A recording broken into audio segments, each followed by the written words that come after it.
The 2WD Robotics Chassis is an educational learning kit for students, hobbyists, developers, learners, artists, and teenagers to get hands-on experience with robotics and can extend electronic systems like Raspberry Pi and Arduino.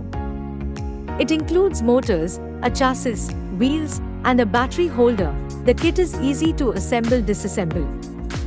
The main body of the chassis is made of a laser-cut acrylic sheet and can hold two gear motors on either side and a supporting universal caster wheel. This two-wheel robot car has placeholders for different sensors, servos, and modules. And it comes with a user manual and assembly video. The kit can be used to build a robot for distance sensing, obstacle avoidance, line following, flame detector, speed testing, wireless remote-controlled car, and any other creative work. This kit includes everything you need to get started with electronics using an Arduino and a lot of things that will take you from a beginner to an enthusiast.